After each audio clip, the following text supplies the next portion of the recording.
Hi there, my name's Brian Hannan and I write books about the movies. Mostly I've written a certain kind of book.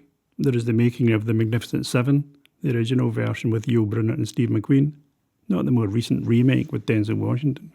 I did a book on the Guns of Navarone, the classic war picture with Gregory Peck, and another on Lawrence of Arabia. And I also devoted an entire book to the westerns of 1969, which I argued was the western's greatest year. So you can see that these books focused on male-oriented films. That makes me an unusual candidate to be writing about how female stars in the early days of Hollywood took on the studio bosses and won. My interest in that came from two other business books I had written, still about the movies. These were In Theatres Everywhere, which looked at how movies were released, and Coming Back to a Theatre Near You, which was about reissues, when older films are revived and why. Doing the research for these books took me back to the beginning of the commercialisation of the movies and to the start of the massive surge in popularity that turned movies into the biggest entertainment business the world has ever known. It took me back to 1910 when I discovered a fact that knocked me sideways. For 1910 was the year of the first movie star. They'd been making movies on a commercial basis for a couple of years before that, but for a variety of reasons the stars were always anonymous. But in 1910, the most popular star became a public figure.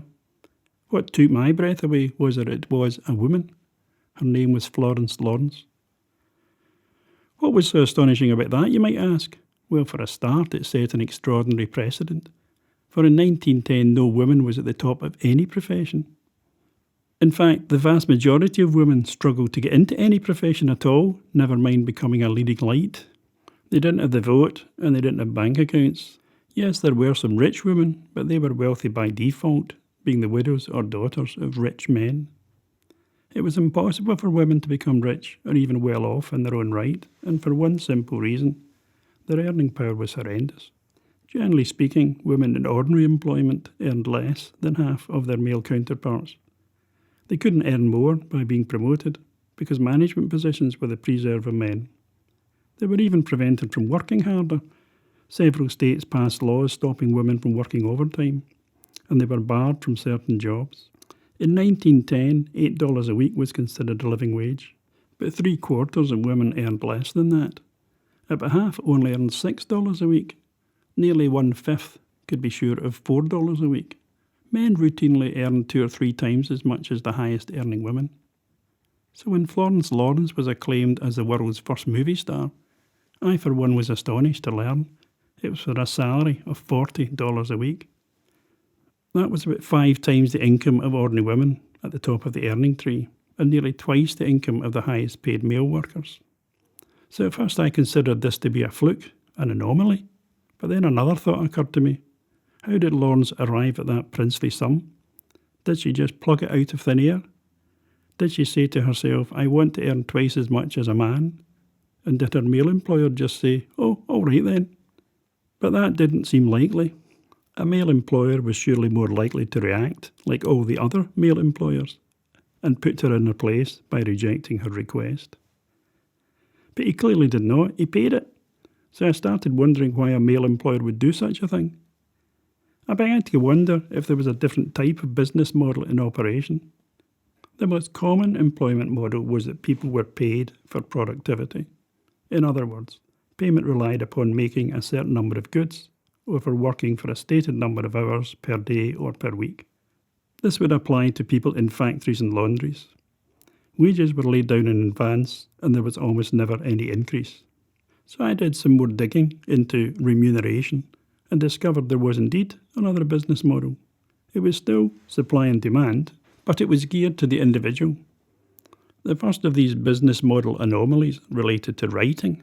In 1910, the number 1 bestseller was written by a woman. 6 of the top 10 bestsellers that year were written by women. Since sales determine how much a writer is paid, then the best-selling female author would be paid the same as the best-selling male author. Their salary was not something that was laid down by their employer. In fact, the publisher had little to do with what an author earned. Readers were the ones who determined an author's popularity, and that started me down another line of thinking. I started wondering if there were other areas where the public might have a greater say in what women earned. That took me to the theatre. I discovered that women in the theatre earned far more than ordinary women and far more than ordinary men. In fact, the major female stage acts earned far more than the major male attractions. In 1910, the top earning act in America was a woman. Her name was Gertrude Hoffman, and she earned $3,000 a week. Not $3,000 a year, which might have seemed possible, but $3,000 a week, which was beyond my understanding. And she earned it because she was worth it. She could prove she was worth it. Every week the trade magazines published the box office figures for the major stage shows. So a star could look at those figures and gauge whether his or her presence had improved or decreased the weekly takings.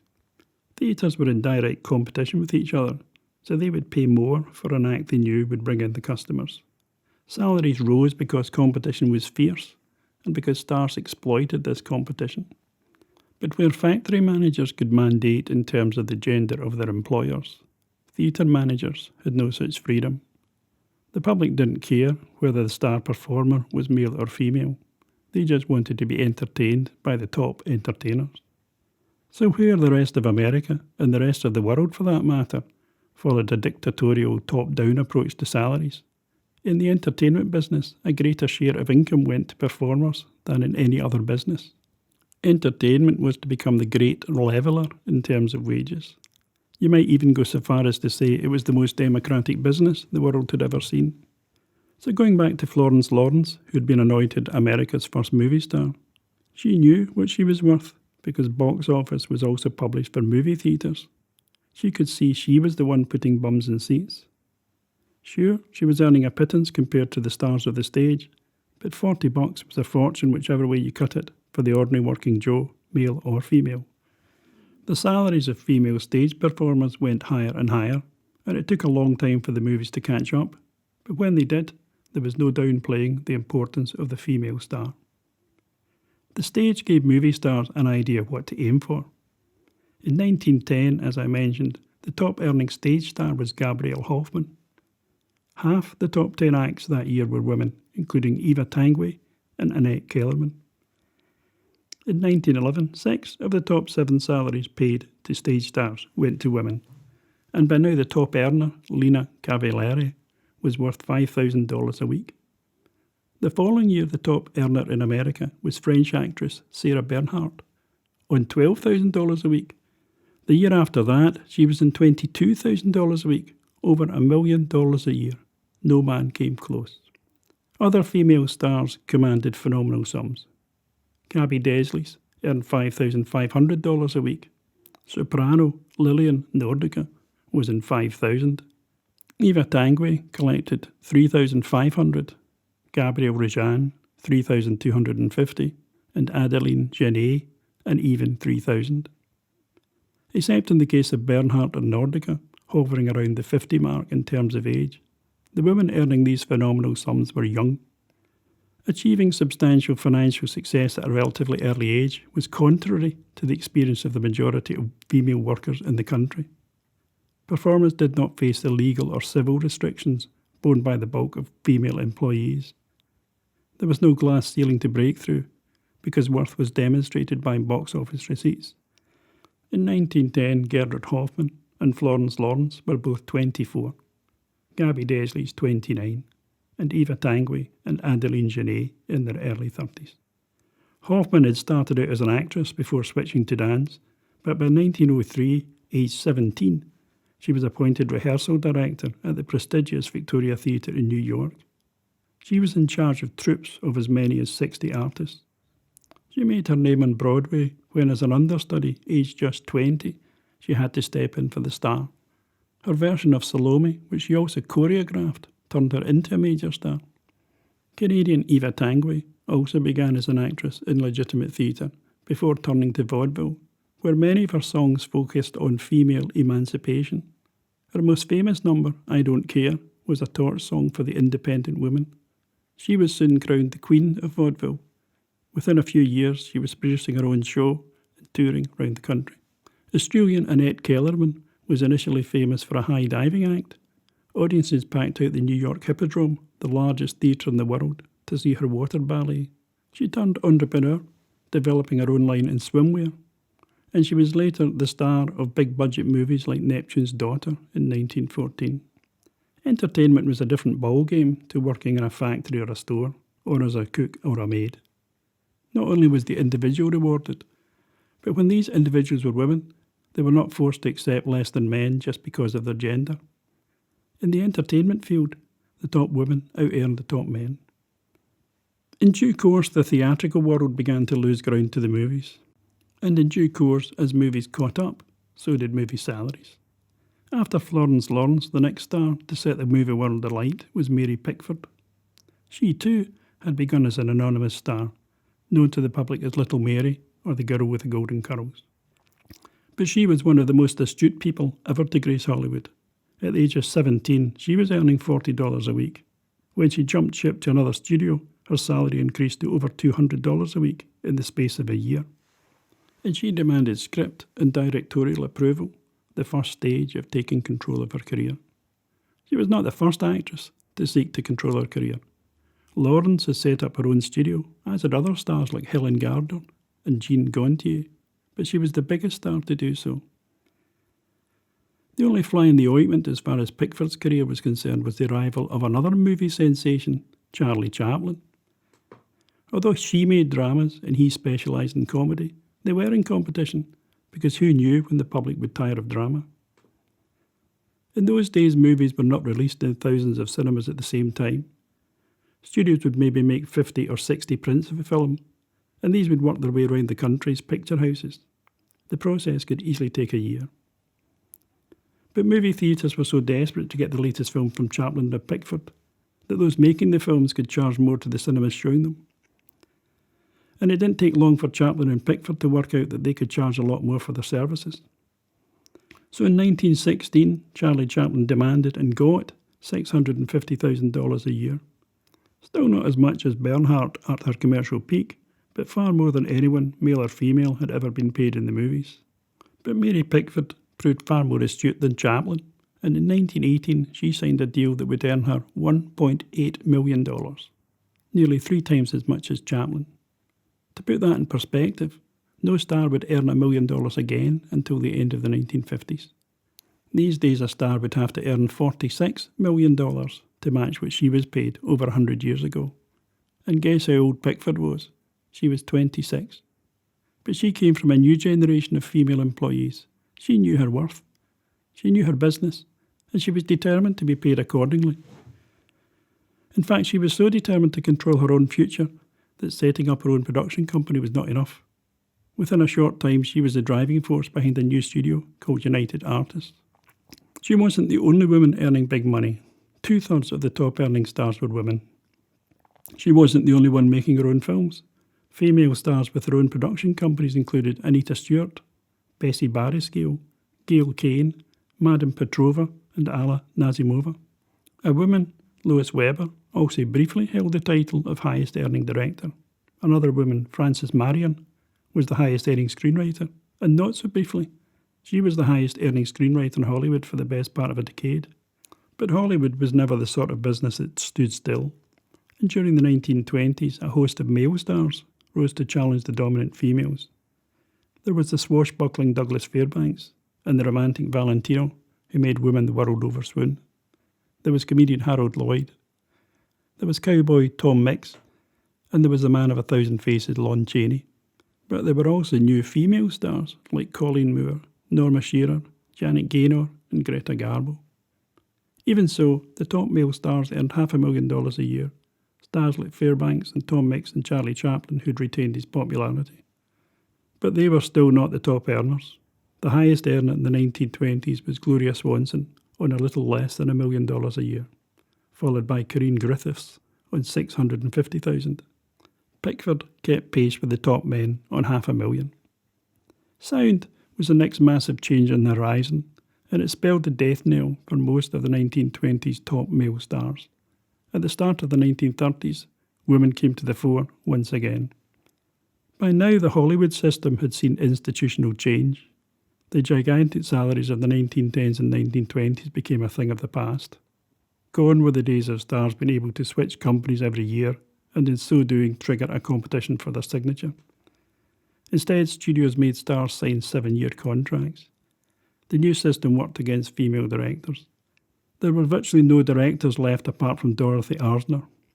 However, ranked among the top-paid screenwriters were Anita Loos and June Mathis. Loos also set up a production company with her husband, John Emerson.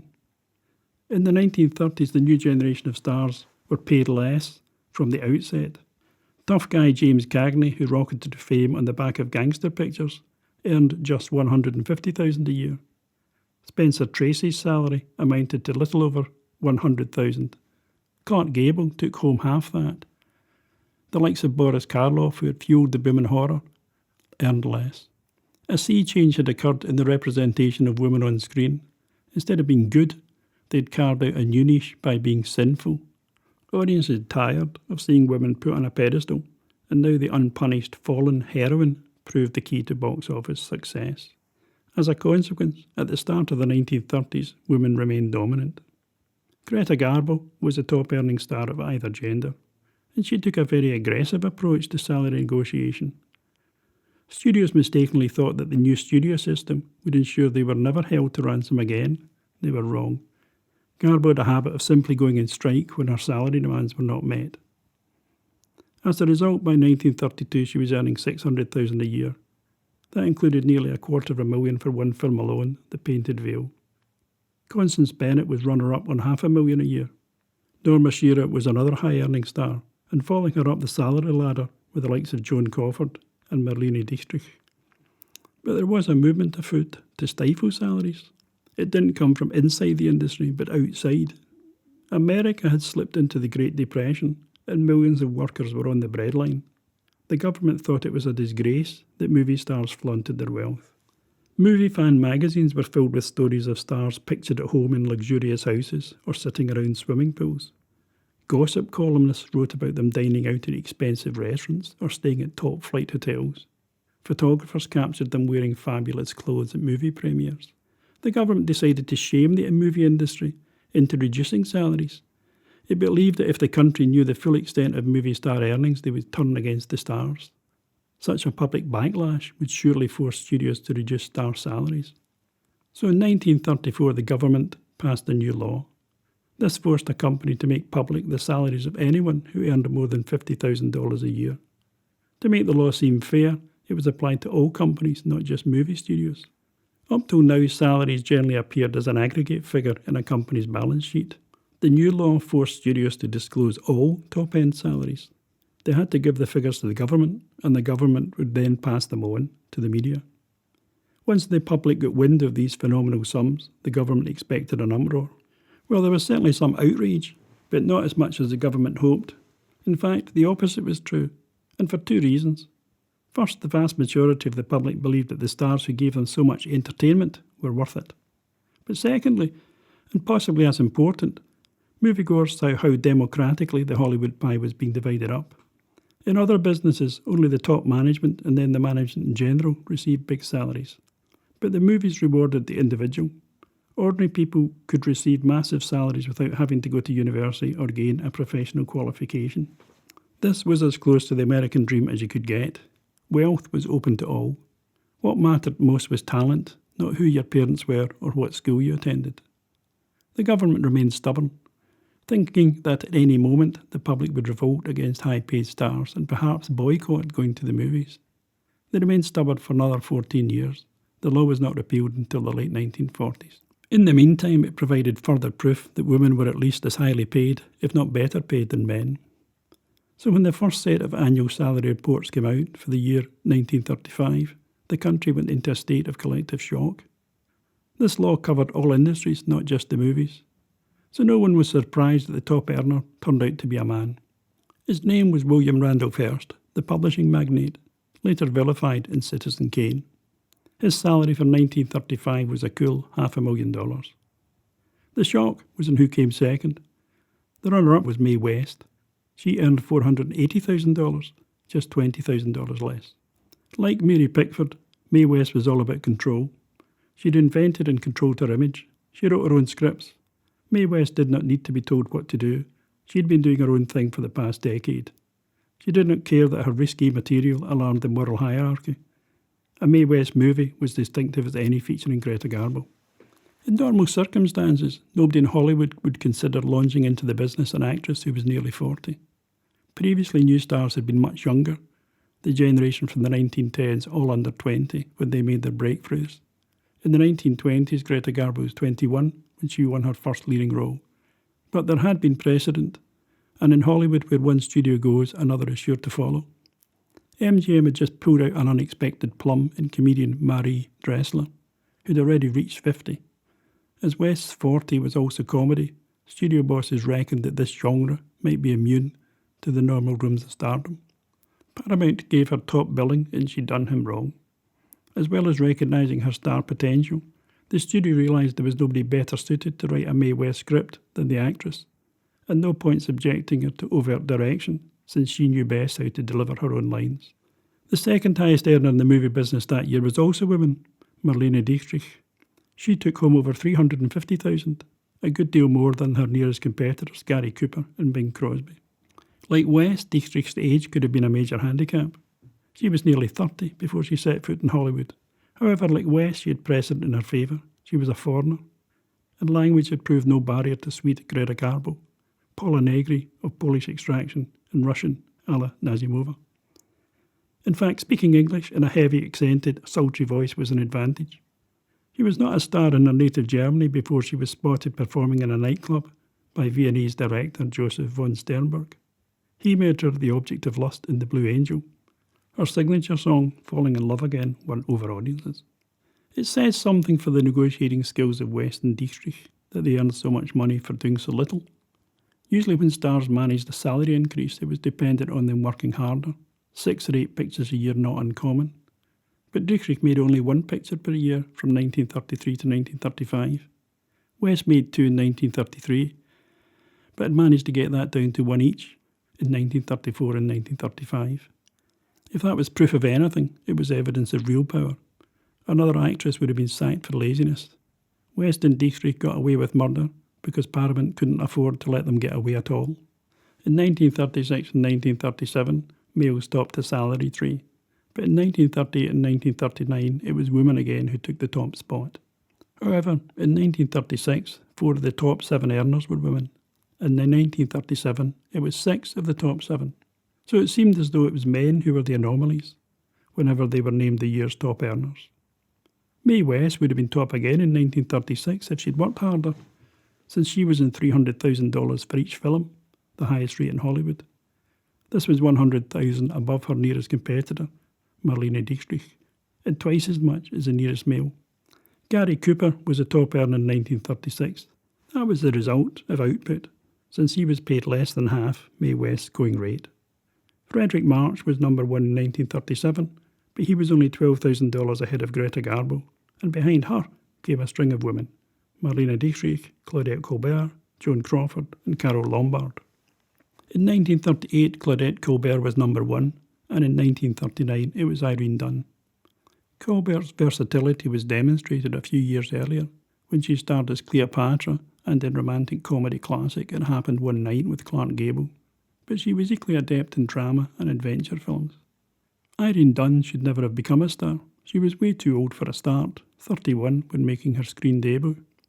She was a failed opera singer and had not made much of an impression on Broadway, but pure chance led her to a role in a Hollywood musical. Theoretically, she should have remained in the singing business, but the studio saw something in her that others had not. That led to the female lead in a big-budget western, Cimarron, for which she was Oscar nominated. While lacking the glamour of a Greta Garbo or Joan Crawford, she had a solidity that made her perfect for drama. Unusually, she was rarely paired with a top male draw. There was no need. She was perfectly capable of carrying a movie on her own and was top billed for a decade. Although best known for weepies like Backstreet and Magnificent Obsession, she was versatile enough for comedies and could also headline musicals like Showboat. But in addition to those women who were recognisably at the head of the salary field, there were others who led the way against what they saw as Hollywood injustice. Male stars like George Raft, Humphrey Bogart and William Holden complained about what they saw as inequalities in the system. But the female stars went further. They took studios to court. In 1935, Myrna Loy wanted out of a contract with MGM that brought in $60,000 a year. She had been offered $75,000 elsewhere, so she sued. It was unheard of to take on the studio in this fashion. She could have ended up blacklisted. She lost, but in some ways she won, because MGM promptly increased her salary far beyond what she was offered by the competing studio. Betty Davis was next to tackle the studio head-on. Davis had been at perpetual loggerheads with Warner Brothers over the type of film they wanted her to make, and she also felt she was being overworked. Since Myrna Loy had failed in her attempt to have her contract annulled in the American courts, Davis decided to see if the British courts would take a different view. They did not, and it cost her $35,000 in costs, but she too enjoyed a small victory, since Warner Brothers effectively paid her costs by granting her another $40,000 over the period of her contract. Hedy Lamarr was next into the contract ring. In 1939, she also had MGM in her sights. She also lost, but unlike the other two actresses, instead of increasing her salary, the studio reduced it as punishment. But the issue of contracts would not go away, and in the 1940s, Olivia de Havilland was the first to win a case against the studios, when the courts decided against Warner Brothers in a case that changed the way Hollywood worked. Although many actresses remained in long-term contracts, especially MGM and Warner Brothers, others were very adept at playing the system. Instead of being tied to one studio, they worked for several. Irene Dunne worked for 3 studios, Universal, Columbia and RKO. Ginger Rogers also worked for 3, RKO again, 20th Century Fox and independent producer David O. Selznick. Barbara Stanwyck outdid both. She worked for Paramount and Warner Brothers and 2 other independent companies. Actresses took control of their career in more significant fashion by becoming producers. Hedy Lamarr, Joan Bennett and Ingrid Bergman went down this route. Except for a curious sequence of events, females would have completely dominated the salary league for the 1940s. However, if a woman did not hold down the top position, she always took the runner-up spot. 4 times a woman was in the position of being both first and second in a given year, something the males never achieved.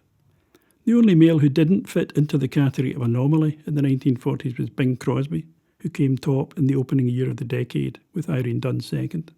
The following year it was a double whammy of Colette Colbert and Ginger Rogers. But in 1942, radio sensations Abbott and Costello came from nowhere to take the box office by storm, with Colbert in second place. Then came the oddest of the salary anomalies. For the next 2 years, Fred MacMurray reigned supreme. If you remember MacMurray at all, it will be for Double Indemnity, or for Disney comedies in the 1960s like The Absent-Minded Professor. At this point, he wasn't a big star in the Clark Gable, Gary Cooper, Errol Flynn league. In fact, you could almost argue that he wasn't a star at all. The Hollywood definition of the star was top billing. The person who came next was the leading man or the leading woman. But the top billed star was the one the studio relied upon to draw in the crowds. Of MacMurray's 7 films in 1943 and 1944, he only received top billing once. In the other 6 films, he was billed behind Joan Crawford, Rosalind Russell, Dorothy Lamour, Paulette Goddard, and twice behind Claudette Colbert. So how did that happen? Well, it happened for 2 reasons. First, MacMurray was a freelance, and secondly, and more importantly, a good many of the other top stars were away at the war. Studios were willing to pay over the odds just to get a decent leading man. With the war coming to an end, in 1945 it was Ginger Rogers and Deanna Durbin who topped the charts. Ginger Rogers had risen to fame on the coattails of Fred Astaire in 1930s musicals such as Top Hat and Swing Time. Initially, in terms of salary, she was the junior partner, but by the 1940s she quickly out-earned him. She had a versatility that few stars of either gender could match, moving from comedy to musical to romance to outright drama. This was essential since the public was fickle, so she was never left adrift by the demise of a particular genre. The following year, Joan Crawford was number 1 and Betty Grable number 2. Crawford was a middle-aged woman by this time, but female stars of her generation had greater longevity than silent stars. They were adept at switching between the different genres and in changing the persona. Mildred Pierce was a dramatic shift of gear for Crawford. Greta Garbo's career had wound down of its own volition, but many of the top-earning female stars were approaching 40. Barbara Stanwyck, Betty Davis and Katharine Hepburn fell into this category without losing their earning power. In 1947 came the final anomaly. Humphrey Bogart had been far from a big star when he signed a 7-year contract with Warner Brothers at the end of the 1930s. But in the 1940s he starred in The Maltese Falcon, Casablanca and The Big Sleep. But his salary didn't keep pace with his box office prowess. So when he told Warner Brothers he was leaving at the end of his contract, the studio gave him a one-off payment to make up the deficit. And that was good enough to propel him to the top of the salary tree with Betty Davis second. It was the only time in the entire decade that Bogart earned more than Davis. In 1948, the government called an end to its salary disclosure scheme. In that year, Deanna Durbin and Betty Davis were Hollywood's two top earners. Deanna Durbin was another reject, cast aside by MGM before being hired by Universal. She was 15 when she became a star at the end of the 1930s. A teenage star, rather than a child star like Shirley Temple. Mary Pickford was clearly her role model because not only did she negotiate a series of salary rises, she insisted on control of scripts and directors. And she refused to submit to the Hollywood grind, restricting her output to 2 pictures a year rather than the usual 3, 4 or even 5. But she brought her career to a premature end at the age of 27 because she recognised that audiences would tire of a young star who'd outstayed her welcome. By this point, using a different approach, the government had brought Hollywood to heel, and the studio system was on the verge of being broken up. Except for newcomers, long-term contracts would no longer apply. All actors would effectively become freelance. This dramatically affected female earning power.